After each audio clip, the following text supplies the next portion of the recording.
Welcome to another episode of Wine Dine Combine.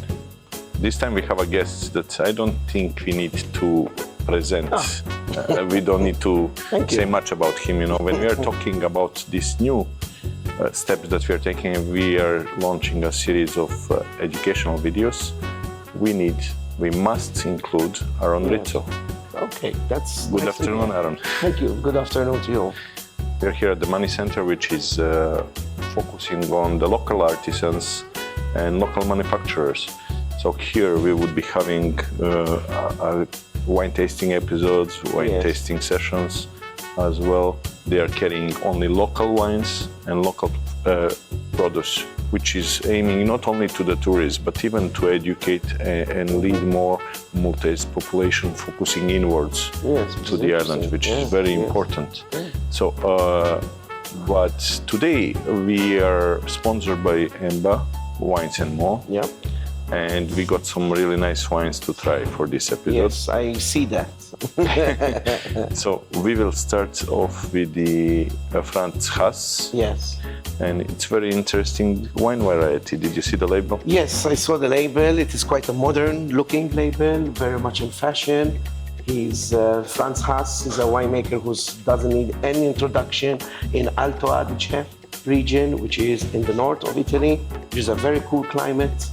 And Petit Manseng is the grape variety, Nino.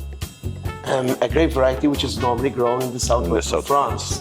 But now Franz Haas is adapting it to their local climate and terroir. So we are having the Franz Haas Petit Manseng today. Yep. Shall I? Yes, of course. Please open the bottle. Very easy to open, Nino. Totally. Would you like the... Yes, please. Aaron, would you be kind to explain 3 steps of the wine observation or testing? Yes. So on the appearance, the first step, Nino, we have medium intensity. Medium intensity meaning it's not pale, it's not deep, and that shows signs of aging as well. Because wine starts green in color, and then it develops into lemon after 3 years, then go amber brown. Now wines like these should be green or lemon in color. Now lemon color is showing that the grapes were really ripened. Petit Manseng is a typical grape that is quite late harvested. They pick them late and they leave them dry on the vine a bit. So when they dry, they are showing a lot of color. So when you come to press the grapes on arrival in the winery, obviously the color comes out a bit deeper than a green color. So that helps in the color of this wine. This is an older variety, so in southwest France they were using it. It is normally born in southwest France, in the region of Jurançon, which is the southwest part of France, very close to Spain, near the Pyrenees mountains. And it is a very antique, ancient type of grape. There is also the Gros Manseng. The Petit Manseng is mainly used late harvested on the vine. We call it passerillage, the process of drying the grapes on the vine, so you get those sweet styles coming in, those luscious sweetness of sugar coming in, giving lots of spiciness to the wine. That is typical Petit Manseng. Whereas the Gros Manseng are fermented dry. So Franz Haas wanted to experiment with Petit Manseng in a cool climate, which is even cooler than in the southwest France, in the north of Italy, in Alto Adige, which is amazing. He's trying to adapt a full-bodied style of wine in a cool climate area. But he's taking advantage also of altitude with the mountains of Alto Adige. Which gives us, apart from aroma, it gives us acidity. Acidity, because when you plant high, you get cooler, exactly. But we know that Petit Manseng is high in alcohol, and also it's got body. It's worth to mention that worldwide, apart from being grown in Italy, also it's grown in some part of USA. Yes, and it's like a new test. Very good. So, and that we can have this one grown in Australia, but they found that the child of this grape, let's call it like that, by DNA analysis, that it's Gros Manseng. Exactly. Actually, not Petit Manseng. Well, there are 2 varieties that they have, Petit Manseng and the Gros. Exactly. But probably Petit Manseng was derived from the Gros Manseng. Or the Gros Manseng was derived from the big or Petit small, Manseng. and they were making stronger wines. from Exactly, yes. Okay. So on the appearance, we can go on the legs. You can see that the legs, when you swirl the glass, you see the legs and tiers of the wine going down the sides of the glass, and you can see that the wine is quite high in alcohol. Long legs, high alcohol, indication that the level of alcohol is about 13%. Yeah, so 13, 13.5, that would be the level of alcohol of that. It's actually 40.5, this one. 14.5, well, Comes yes, as a I didn't price. see the alcohol level as yet. It doesn't even test like that. No, you know why the legs go down quite fast? It's because of the acidity level. So when the acidity levels tend to be high, it can affect the legs. And the legs can obviously go down a bit faster. The viscosity of the liquid, though. It can lose a bit of viscosity because of the high levels of acidity. Remember, they are grown on mountains, so the level of acidity is really increasing over here, much more than probably southwest France. When you smell the wine, you have to swirl, Nino. And when you swirl the wine from the stem, yes? And actually, you give a sniff. I'm getting some aromas now. But if you want to really smell the wine deeply, give it a deeper sniff. Because that deeper sniff then will get all the categories on the systematic approach to tasting wine on the nose. So when I swirl again, nose in, deep sniff, now I got all the categories in my mind over here. It is totally clean. So clean means it's not corked, it's not oxidized, so it's fresh to drink. The intensity on the nose. The intensity is quite medium plus pronounced. It's on the high side. It shows that it hits you on the nose. So that shows very good quality as well. It's very important intensity, Nino. The more intense the wine, the more quality you're going to have in the wine. The less intense the wine, obviously, the less quality you're going to have in the wine. It's quite developing on the nose.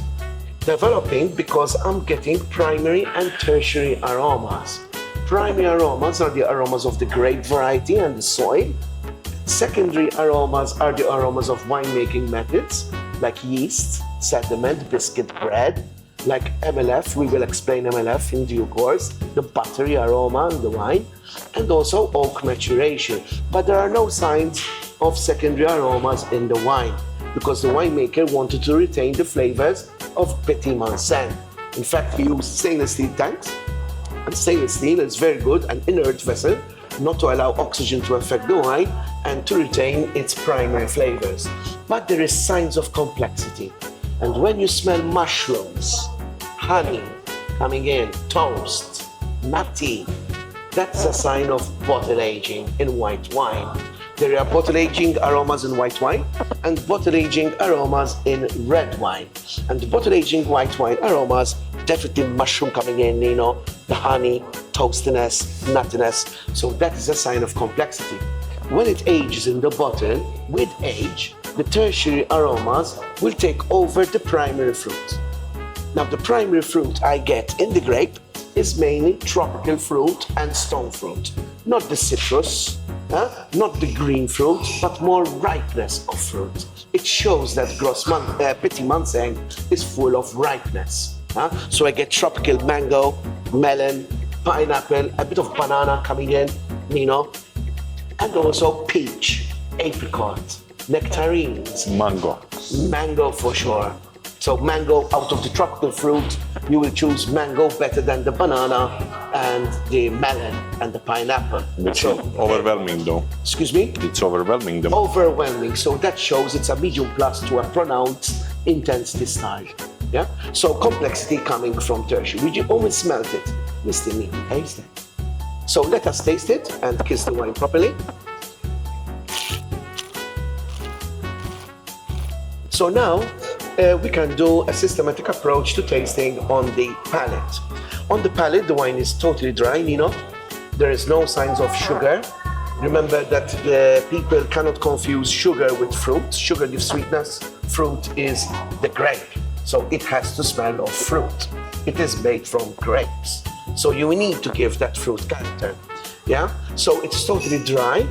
Acidity on the sides of the tongue, it's showing it is very, very high, very mouth-watering. That is keeping freshness, that's keeping longevity, and it's helping with the finish on the palate. In fact, the alcohol is medium level, quite high, but still very balanced. So 14.5% alcohol can burn you on the back palate. This wine has no burning sensations, and the winemaker of Franz Haas made a fantastic job in order to balance that high level of alcohol. It's not easy to do that. He made a fantastic job on that, I can tell you that. Yeah. On the body, it's quite full body, it's quite robust. We need food items, food dishes that have structure and concentration to meet the high full body of the wine. The intensity on the wine is totally pronounced. On the nose, it was medium plus, close to a pronounced, but on the palate, it is totally pronounced. And that shows longevity, that shows total quality, and this shows that this wine can age for a very long time. Plus the finish, Lino. The finish, how long the flavor stays on the palate. Very important to say what the finish is. Is it short, medium or long? This is totally long. I still feel Very the long. mushroom. I still feel honey coming in. Toast, nuttiness, the tropical fruit, that sourness is still there. It's been a while that we did not taste it again. So that is still there. It shows that long finish indicating long aging potential. Short finish, short aging potential. So the fourth stage in deciding on the wine is the conclusion. Is it poor? Is it acceptable? Good, very good, or outstanding? This wine is of outstanding quality. I will give you the reason why. There are 4 criteria to establish a wine that is outstanding. Definitely if it is balanced, totally balanced with the alcohol and the acidity. The length we said is very long. So that shows that it's totally fantastic. That cannot be better on the length. Excellent character, yeah. It cannot be better on the balance, and it cannot be better on the intensity. So that's fantastic. We said pronounced intensity on the palate, and on desirable complexities of the identifiable characteristics of the grape. Is it identifiable of a Petit Manseng? Yes. It's got Definitely. the spiciness of the Petit Manseng. It's got the honey character, the tropical fruit, the body of Petit Manseng. So 4 good, they cannot be better of those 4 criteria, then the wine is of outstanding quality. If 3 are good and 1 is not that can be better, that would be very good quality. If 2 of those criteria are good and 2 can be better, that is good quality. If 1 can be good and 3 can be better, that will be acceptable quality. If 4 are bad, 4 can be better, then that would be poor. So this is how we can judge a wine on appearance, nose and palate without being pretentious, without being impressive. We don't need to impress people. We don't need to show off. We are here to say the truth. We are here to say the wine how things are. We don't need to bluff anything in wine. And I'm gonna put it simpler words for the people who are beginners in wine world, wants to start tasting the wine. What Aaron explained is your nose should be trained definitely. Nobody is born with knowing all the wines, all the sorts, so don't worry if you make a mistake, that's not important. Exactly. What we want you to do is that when next time you visit a restaurant, try the wine, put your nose into it, put your eyes into it, put your taste into it. First, obviously, you will taste if wine is good or not to be drank. But Yes. then all of these things are following into you developing a palate, so you will be able to taste the wine properly. But if we are talking about education and you want to continue, Yes. if you are a wine lover, you can always visit ITS. You can have those short courses. Aaron is educator there. Yes. We can hook you up. You will find all the details here below in the video, and it will be easy to establish a course. And courses are very, Yes, very ITS, the affordable. Institute of Tourism Studies, is at the forefront for wine courses. We offer international wine courses of London, the WSET, the Wines and Spirit Education Trust, which are well-recognized courses. There is obviously the intermediate level and the advanced level at level 2, level 3 of London. And there are courses if you want to learn on wine. There is a big demand, so I encourage people to book before. But definitely, if they want to learn on wine, they can start from the intermediate level of WSET, the level 2 in wines. and they will have a very good start in wine tasting for sure. There is both theory and practical. 7 sessions, 4 hours a week, quite intense, theory and practical every session. Thank you, Aaron. And let's get back to the wines from Emba Wines and More. Yes. We got another surprise today.